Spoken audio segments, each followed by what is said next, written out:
Dalam pepatah bahasa Arab dikatakan taharrak fa inna fi harakati barakah.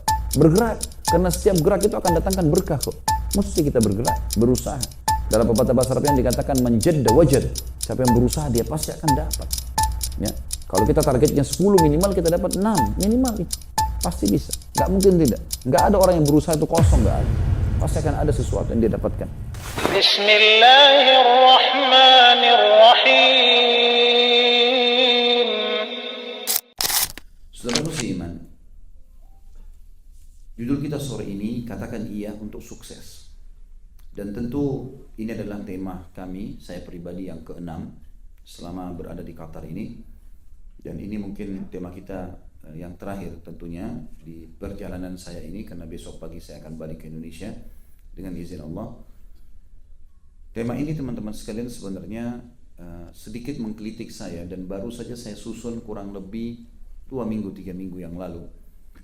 Karena saya melihat banyak sekali umat Islam yang kalau ditimpa sebuah cobaan atau misalnya gagal dalam satu upaya, maka mereka vakum atau merasa putus asa. Padahal dalam Islam, saudara seiman, tidak ada kata-kata putus asa, tidak ada kata-kata terlambat, tidak ada kata-kata saya tidak bisa. Ya. Itu semua harus hilang dalam kamus benak kita. Rasulullah SAW bersabda dalam sebuah hadis yang sahih, sesungguhnya aku membenci semua kalimat pesimis.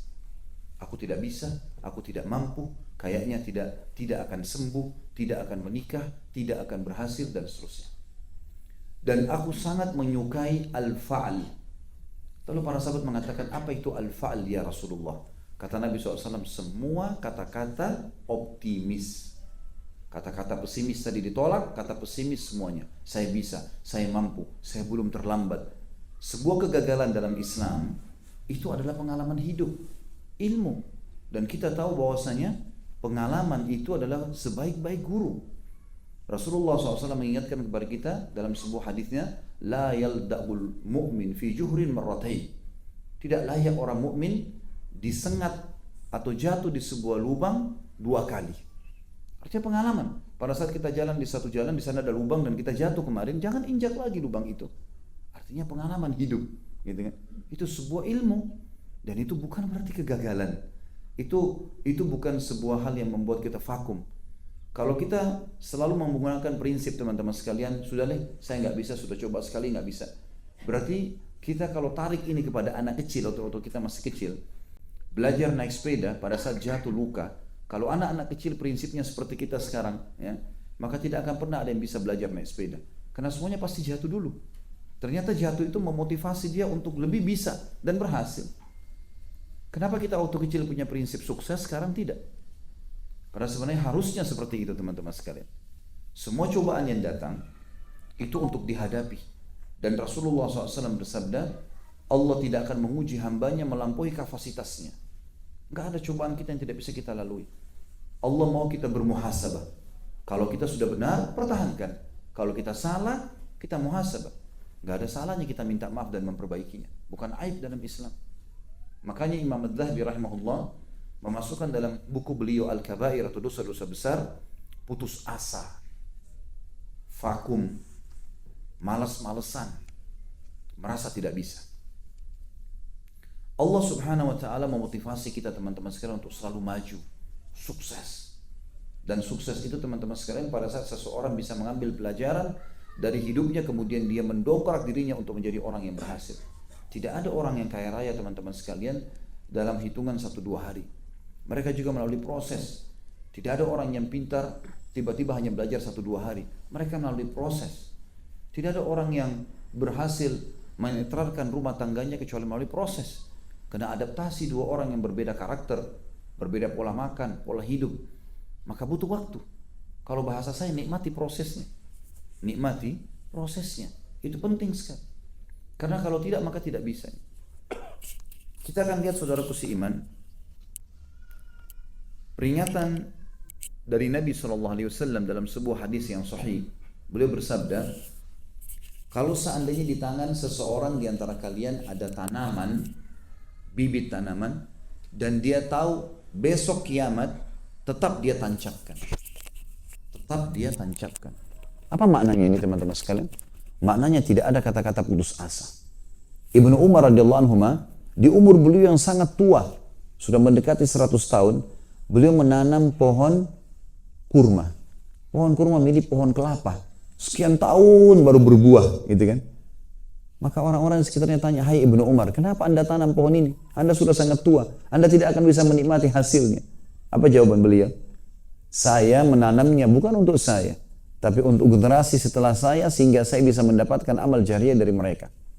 Sabda Nabi SAW, tidak ada seseorang yang menancapkan sebuah pohon kecuali jin, manusia, hewan-hewan yang bernaung di bawah pohon tersebut atau makan buahnya, kecuali dia akan mendapatkan pahala. Jadi tidak ada kata-kata vakum. Dalam Islam, saudaraku seiman, kita boleh menjadi orang yang paling kaya di muka bumi. Kita boleh menjadi orang yang paling pintar. Kita boleh menjadi orang yang paling sehat. Bahkan kita dianjurkan untuk bersaing pada hal positif. Bedakan antara istilah hasad, iri dan dengki dengan ghibthah. Apa bedanya? Saya jelaskan. Hasad, iri dan dengki ini teman-teman yang dilarang dalam agama, yang kata Nabi SAW, hati-hati kalian dengan hasad, iri dan dengki, karena dia bisa menghilangkan pahala seperti api membakar kayu. Jadi kalau ada orang sukses, lalu kita cemburu dengan dia, dengan harapan nikmat itu hilang darinya. Misal orang baru beli mobil baru, kita cemburu, kenapa orang ini bisa beli mobil baru ya? Lalu kita berharap mobil itu tabrakan. Misal, itu haram dalam Islam, itu tidak boleh.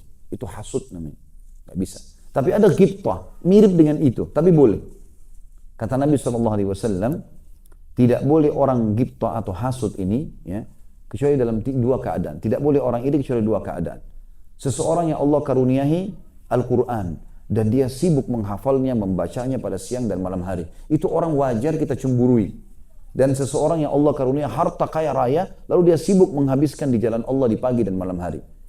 Ini namanya ghibthah. Jadi kalau kita cemburu pada seseorang yang punya kelebihan, kenapa dia bisa jadi sukses dalam pendidikannya, dalam rumah tangganya, dalam jabatannya, dalam fisiknya, tapi kita tidak berharap itu hilang dari dia, kita mengikuti langkahnya atau bersaing positif dengan dia, boleh dalam Islam.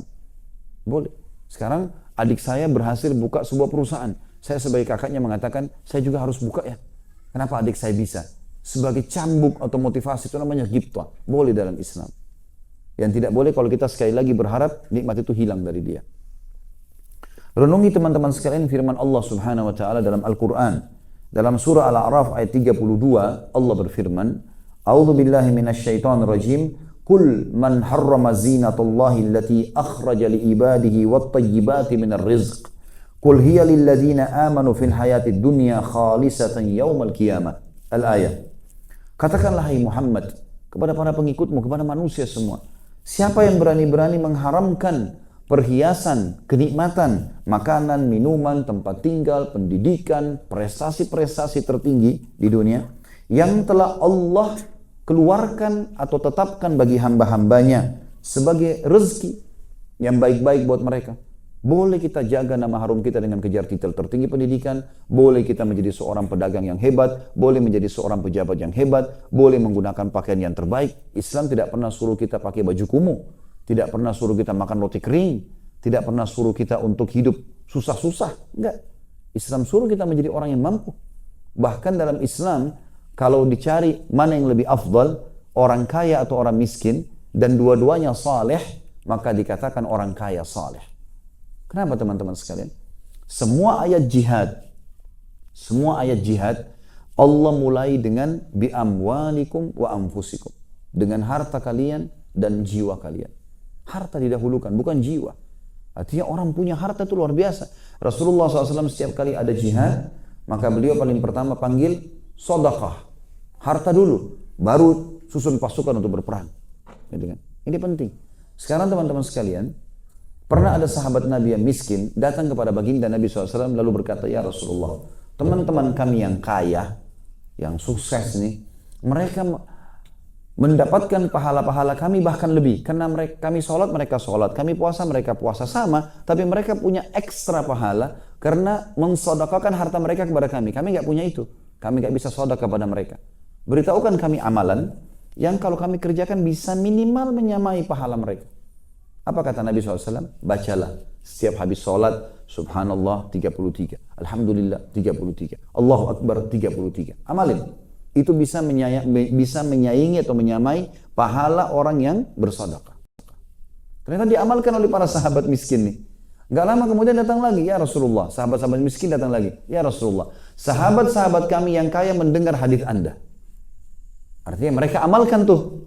Sekarang mengalahkan lagi pahala kami. Minta supaya dikasih ilmu baru, apalagi nih, gitu kan?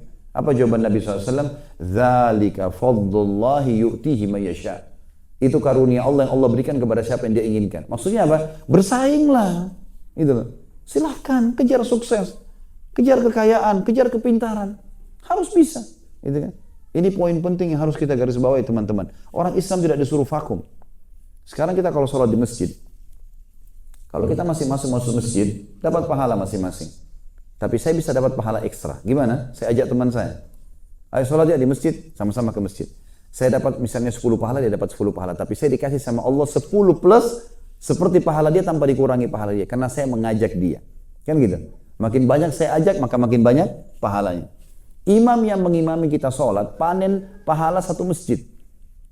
Muazzin panen imamnya, panen pahalanya imam dan pahalanya makmum. Gitu kan? Tapi ada satu hal yang penting. Ada orang tidak hadir di masjid itu panen pahala semua. Siapa itu? Yang bangun masjidnya. Dengan duitnya. Dengan hartanya. Dia dapat pahalanya. Gitu kan? Itu luar biasa. Kita pergi haram. Masjid Haram Mekah. Kita umrah. Tawaf. Iya dapat pahala. Kita umrahin orang tua kita. Iya. Tapi yang bangun masjid haram panen pahala semuanya itu sekian juta orang. Karena itu. Gitu kan? Jadi perlu digarisbawahi teman-teman sekalian. Saya pernah tulis sebuah artikel judulnya, apakah Islam menyuruh Anda menjadi orang kaya? Jawabannya iya. Iya. Disuruh dan kita harus mampu untuk itu teman-teman sekalian. Karena waktu kita sama. Sama-sama 24 jam, punya 2 mata, punya 2 telinga, punya 2 tangan, punya 2 kaki. Tidak ada yang lebih kok.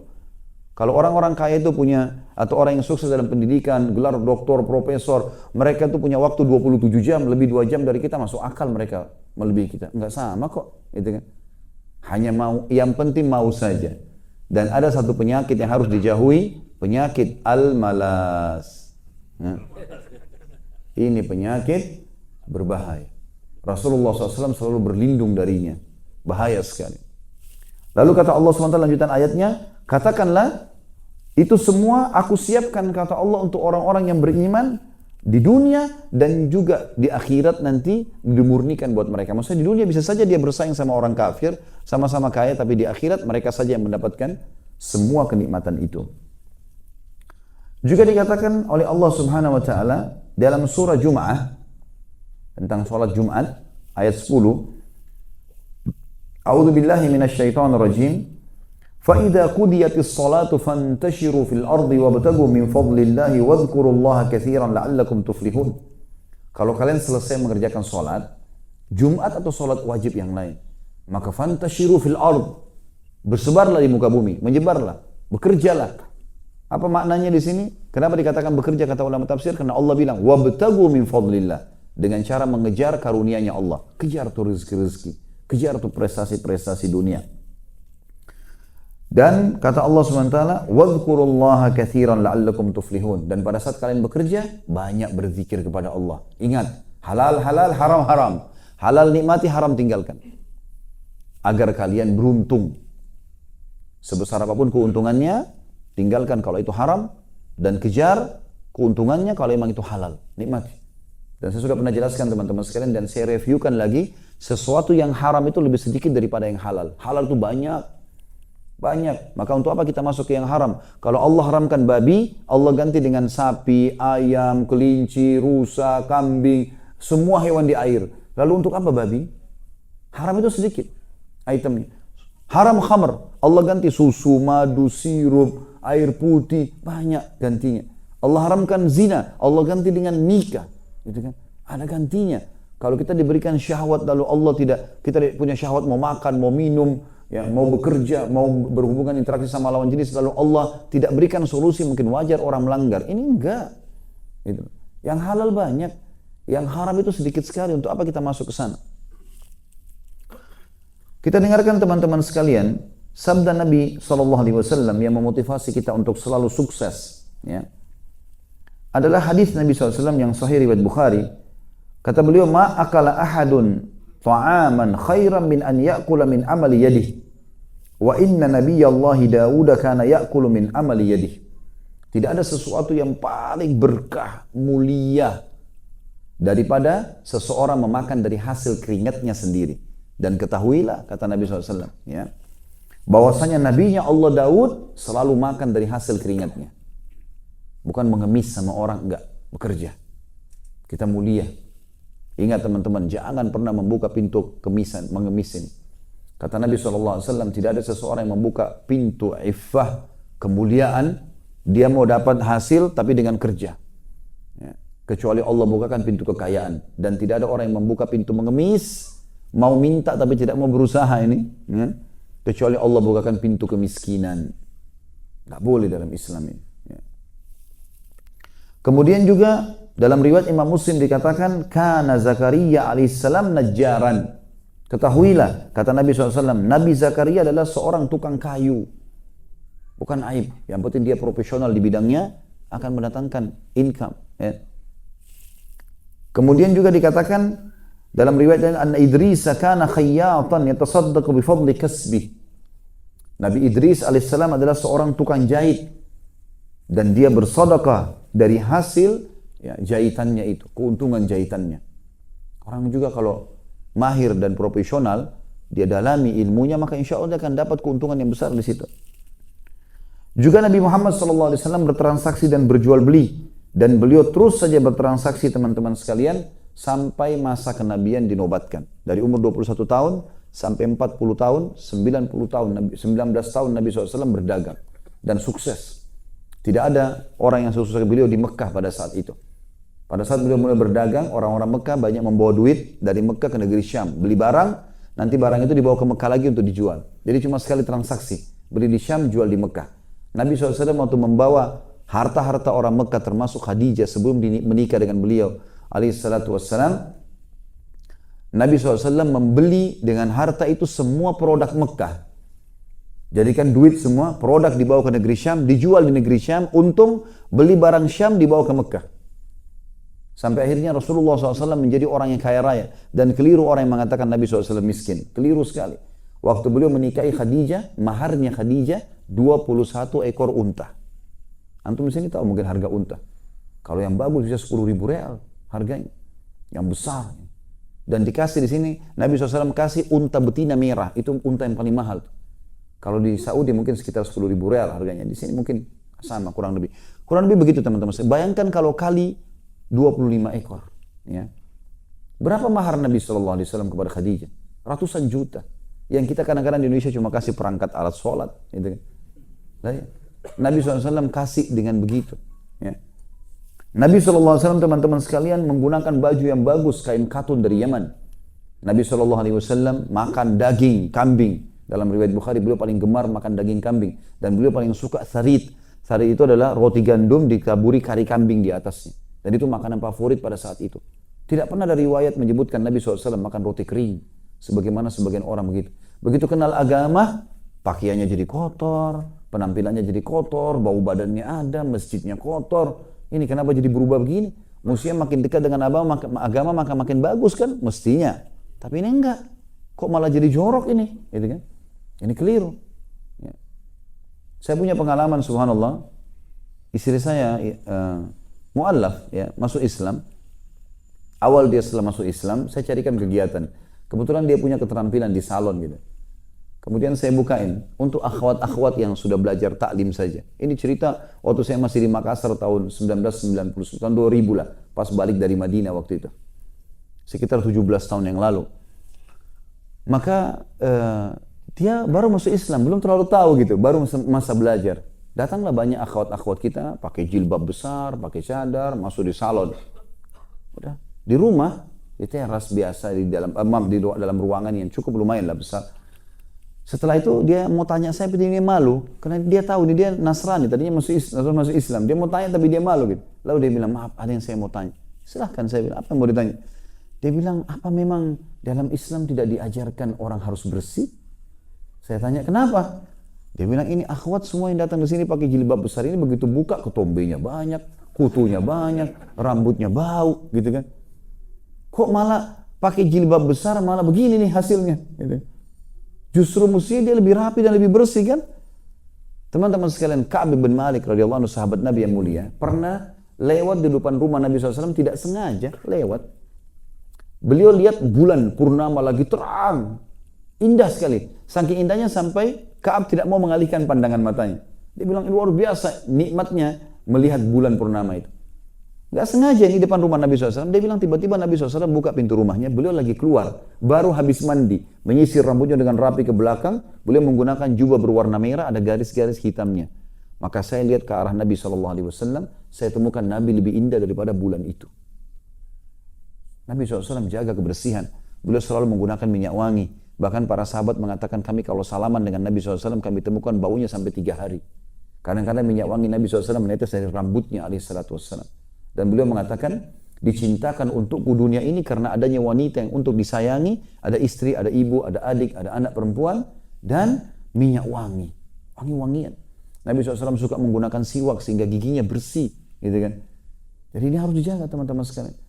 Banyak orang subhanallah tidak amalkan ini. Mereka masuk masjid, kita sholat di sebelahnya, Masya Allah. Ya. Kita rasanya sudah mau lari. Ya. Karena luar biasa tidak jaga. Kenapa ini? Berapa harga minyak wangi roll itu? Murah sekali kan? Saya tidak tahu di sini. Kalau di Saudi sering kita beli 5 real, 10 real. Ada yang di roll minyak wangi itu. Enak sekali baunya sebenarnya. Atau kalau ada rezeki alhamdulillah beli. Dan ingat, Allah akan berikan kepada kita rezeki sesuai dengan kadar orderannya. Ya. Kalau misal gini. Kita mau umroh sama haji. Ini saya sering luruskan jemaah saya di Indonesia. Umroh sama haji cari travel yang paling murah, hotel yang paling sederhana. Biar jauh nggak apa-apa. Kenapa? Kan cuma taruh barang di hotel. Jangan akhi dan ukhti. Ini sedekah buat diri sendiri. Kenapa bukan bintang 5? Nikmati. Bisnis kelas. Allah akan kasih gantinya sesuai dengan kadar perbuatan kita. Orderan kita bintang 5, Allah kasih bintang 5. Orderan kita biasa, Allah kasih yang biasa. Harusnya begitu. Subhanallah, saya dulu, waktu ini pengalaman pribadi, cuma mau berbagi saja. Saya dulu sering naik pesawat ekonomi kelas gitu kan. Mulai saya beranjak menggalang beberapa usaha, saya bilang enggak, saya coba naik ke bisnis kelas. Bukan untuk sombong, tapi kenapa saya enggak nikmati rezekinya Allah? Semenjak itu saya berdoa sama Allah, ya Allah mudahin supaya saya tidak pernah naik ekonomi. Subhanallah, sudah berapa tahun saya naik bisnis terus. Enggak pernah saya naik ekonomi. Dan saya memang merasakan Allah gantikan nilainya kok. Allah gantikan nilai. Dan semenjak itu banyak sekali jemaah saya alhamdulillah umroh haji tidak pernah lagi hitung-hitungan. Jangan hitung-hitungan sama Allah ini. Royal sama Allah, Allah akan kasih juga. Ya. Kalau kita perhitungan sama Allah, Allah juga nanti jadi hitung rezeki kita. Ya.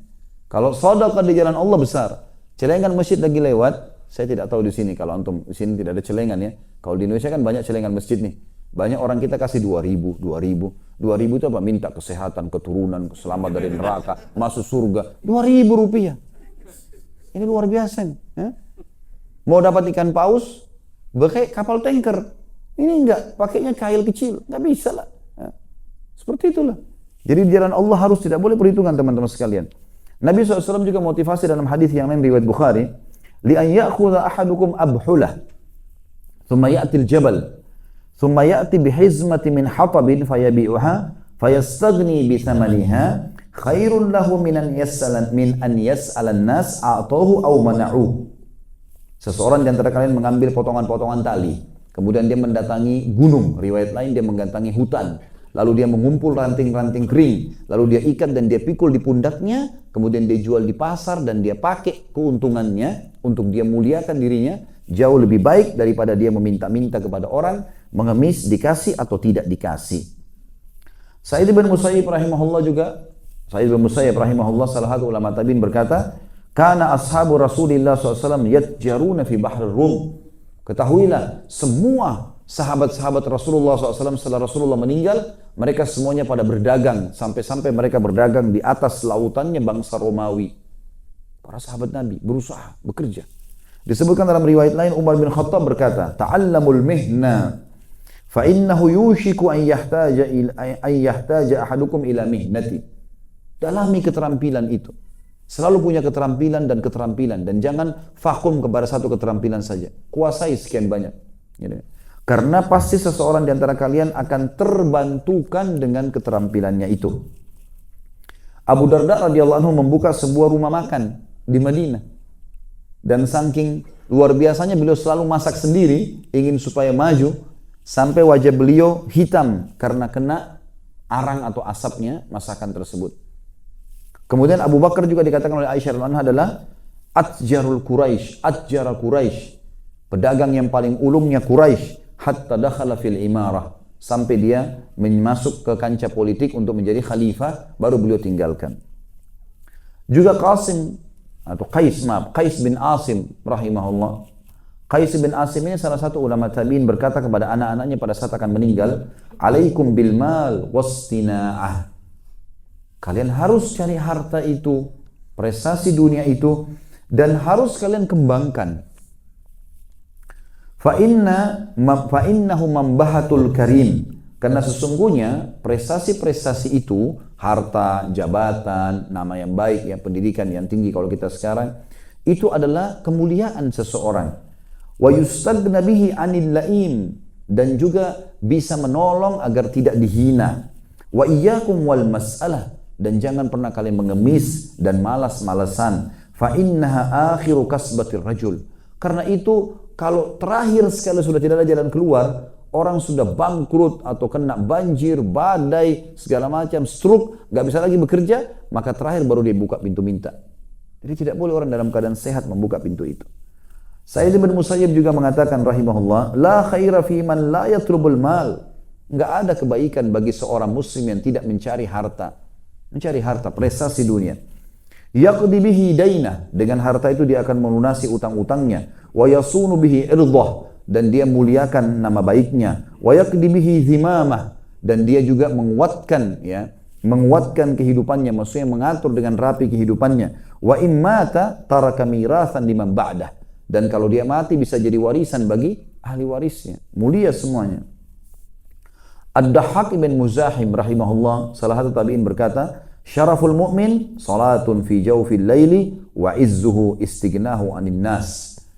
Kemuliaan seorang muslim atau seorang mukmin adalah dia selalu salat malam, dan juga kemuliaan dirinya adalah pada saat dia tidak bergantung kepada orang-orang, artinya dia berusaha untuk memberikan atau mendapatkan hasil. Umar bin Khattab juga berkata dalam riwayat yang lain radhiyallahu anhu, maksabatun fi dina'ah khairun min su'alin nas. Bekerja keras walaupun hasilnya masih pas-pasan jauh lebih baik daripada seseorang mengemis kepada orang lain. Luqman Al-Hakim rahimahullah, yang disebutkan dalam Al-Quran surah Luqman, seorang yang saleh dari zaman dulu, karena salehnya sampai Allah kekalkan dalam Al-Quran dan diberikan nama surah dengan namanya. Dia berkata kepada anaknya, ya bunayya, wahai anakku, istagni bil kasbil halal, selalulah fokus mencari pendapatan yang halal. Fa innahu maftakara ahadun illa asabathu ihda thalathat khisal. Tidak ada orang yang meninggalkan untuk bekerja dan mendapatkan prestasi dunia dan harta yang baik, kecuali dia akan ditimpa salah satu dari tiga keadaan buruk, tiga-tiganya. Yang pertama, riqqatun fi dinihi, pasti agamanya jadi loyo, jadi lemah. Orang miskin itu nanti agamanya gampang dibeli. Sampai kata Nabi SAW, kadal faqru an yakuna kufra. Kefakiran itu sangat dekat dengan kekufuran. Bisa dibeli agamanya dengan Indomie kalau kita di Indonesia. Beli dengan beras, ya, beli dengan baju, beli dengan kendaraan. Bisa dibeli. Ini bahaya kalau orang tidak punya pendapatan, teman-teman, tidak punya prestasi dunia, bisa dibeli. Lemah agamanya. Kata Luqman Al-Hakim dari zaman dulu nih, dari sebelum Nabi SAW. Kemudian yang kedua, awdha'fu fi aqlihi, atau akalnya jadi sempit. Ya, orang kalau bekerja, menghadapi manusia, menghadapi suka dukanya, perdagangan, pekerjaan, dia selalu otaknya ini sinyal listriknya bergerak terus. Dia berpikir jalan keluarnya, masalahnya bagaimana mendapatkan ini, bagaimana menahan ini. Jadi dia hidup. Beda dengan orang yang vakum ini. Orang yang malas, teman-teman, maka semua akalnya jadi pendek. Kita sering melihat orang yang bermalas-malasan, duduk-duduk pinggir jalan, tidur, pengangguran. Pendek akalnya. Kita nggak bisa ajak diskusi orang seperti ini. Dia nggak bisa berpikir. Ya. Ini yang kedua. Dan yang ketiga kata beliau, wihaun fi muru'ati, dan juga bisa menghina kehormatannya. Orang anggap remeh. Siapa itu? Tidak ada sekolahnya. Siapa itu? Oh, nggak ada kerjaannya. Orang anggap remeh. Gitu kan? Dianggap remeh. Ini yang ketiga. Dan beliau mengatakan, dan lebih parah daripada tiga-tiga itu, beliau mengatakan, wa'adzamu min hadza istighfafun nasu bihi. Penghinaan manusia terhadap dirinya. Rasulullah SAW selalu berdoa dan berlindung ya, dari kefakiran dan kemalasan, kevakuman, putus asa. Sampai beliau bersabda dalam hadis yang sahih, ta'awwadu billahi minal faqri wal killati wal zillati. Selalulah berlindung kepada Allah dari kefakiran, kekurangan, dan kehinaan. Minta sama Allah supaya jangan sampai kita tertimpa tiga hal ini. Kefakiran, kekurangan, dan kehinaan. Juga dalam hadis Abu Daud, Nabi SAW sering membaca doa, Allahumma inni a'udzubika minal ju'i fa innahu bi'sad daji'. Ya Allah, aku berlindung kepadamu dari lapar. Lapar disebabkan karena orang kemiskinan, susah. Yang itu. Karena sesungguhnya dia seburuk-buruk keadaan. Beliau juga berdoa dalam doa yang lain dalam hadis sahih, Allahumma inni a'udzubika minal ajzi wal kasal. Ya Allah, aku memohon, aku berlindung kepadamu dari sifat putus asa dan bermalas-malasan, wal jubni wal bukhl, dan sifat pengecut serta pelit, wa ghalabatid daini wa qahri rijal, dan aku terlilit utang, juga aku dikuasai oleh orang-orang. Umar bin Khattab berkata radhiyallahu anhu dalam salah satu keadaan, ya, inni la'ala ar-rajulu fayu'jibuni syakluh. Saya kadang-kadang melihat orang laki-laki, maka saya kagum dengan wajahnya, karena tampan, rambutnya bagus, penampilannya bagus. Fa idza sa'altu anhu faqila la amala lah saqata fi aini. Tapi kalau saya tanya orang-orang tentang keadaannya dia dan orang-orang mengatakan orang ini pengangguran, maka dia tidak punya nilai di mataku sama sekali. Kata Umar radhiyallahu anhu. Jadi Umar suruh bekerja, bergerak. Juga teman-teman sekalian, pernah Umar radhiyallahu anhu mendatangi beberapa orang tabi'in yang sedang duduk di Masjid Nabawi setelah sholat Jumat di Madinah. Setelah itu Umar tanya mereka, kenapa kalian duduk di sini? Ngapain? Habis sholat Jumat duduk di masjid, ngobrol-ngobrol, nongkrong, ngapain nih? Kata mereka, nahnu mutawakkiluna 'ala Allah. Kami bertawakal kepada Allah karena kami enggak punya pekerjaan, ya sudah di sini saja. Ada makanan orang kasih, ya sudah, kalau enggak ada ya sudah kami tinggal di masjid. Faya'luhum ya bidurratin wa yanhanuhum. Maka Umar pun memarahi mereka sambil berkata, la yaq'ud ahadukum an talabi rizq. Janganlah kalian vakum dari mencari rezeki. Wa yaqul, lalu dia berkata juga, Allahumma rzuqni. Sambil dia berkata, orang-orang ini berkata, ya Allah berikan saya rezeki. Sambil dia vakum duduk di masjid, ya Allah berikan saya rezeki, tapi tidak bekerja, gitu kan. Umar bin Khattab ajarkan kita sebuah konsep penting ini. Waqad alima anna as-samaa'a la tumtiru dhahaban wala fiddah. Padahal dia sudah tahu langit tidak akan pernah dari hukum Allah menghujankan emas atau perak, enggak mungkin. Dia harus bekerja ikhtiar, baru Allah kasih. Muhammad bin Thawr juga berkata bahwasanya Sufyan ats-Tsauri, salah satu ulama tabi'in, tadi kebetulan pagi kita sempat menceritakan tentang Sufyan ats-Tsauri rahimahullah, seorang tabi'in yang masyhur, ulama besar ya, yang terkenal memiliki julukan Sajjad, orang yang paling suka sujud. Ya. Dia tidak angkat kepalanya dari sujud kecuali sudah sampaikan seluruh hajatnya kepada Allah. Dia pernah melihat orang-orang lagi duduk di Masjid Haram Mekah, karena beliau ulama Mekah. Lalu ditanya, ma yujlisukum, apa yang buat kalian duduk-duduk di sini? Qulna ma nasna. Mereka pun berkata, apa yang kami harus lakukan? Kami nggak tahu harus buat apa, nggak ada ide. Mau kerja juga nggak ada pekerjaan. Kata beliau, qala utlubu min fadlillah, keluar dan cari karunia-Nya Allah. Wala takunu iyalan 'alal muslimin, dan jangan pernah kalian menjadi beban bagi orang-orang Islam. Orang-orang kayak kalian ini akan jadi bebannya kaum muslimin. Keluar, bekerja. Apa saja, angkat batu, apa saja, lakukan apa saja, bergerak. Dalam pepatah bahasa Arab dikatakan taharrak fa inna fi harakati barakah. Bergerak, karena setiap gerak itu akan datangkan berkah kok. Mesti kita bergerak, berusaha. Dalam pepatah bahasa Arab yang dikatakan manjadda wajad. Siapa yang berusaha dia pasti akan dapat. Ya. Kalau kita targetnya 10 minimal kita dapat 6 minimal itu. Pasti bisa. Nggak mungkin tidak. Nggak ada orang yang berusaha itu kosong, nggak ada. Pasti akan ada sesuatu yang dia dapatkan.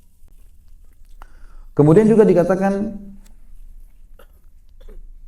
bahwasanya seseorang pernah bertanya kepada Nabi SAW, ayu kasbi afdal? Pendapatan apa yang paling bagus ya Rasulullah? Qala amalur rajul biyadi wa kullu bai'in mabrur. Setiap pekerjaan seorang laki-laki dengan hasil tangannya sendiri, dan semua transaksi yang jujur. Ini menjadi pedagang memang teman-teman sekalian adalah sebuah perintah dalam agama ya. Bahkan dalam sebuah hadis yang lain kata Nabi SAW, Allah membuka ya 99% atau mayoritas rezeki di perdagangan dan sisanya di yang lainnya gitu kan. Dan Nabi SAW menjanjikan bagi seorang pedagang muslim yang jujur itu akan mendapatkan kedudukan. Kata Nabi SAW dalam hadis, at-tajirus saduqul amin ma'an nabiyyina was-siddiqina wasyuhada. Seorang pedagang yang jujur dan terpercaya muslim, mereka kedudukannya bersama dengan nabi-nabi, orang-orang jujur dan orang para syuhada di surga nanti.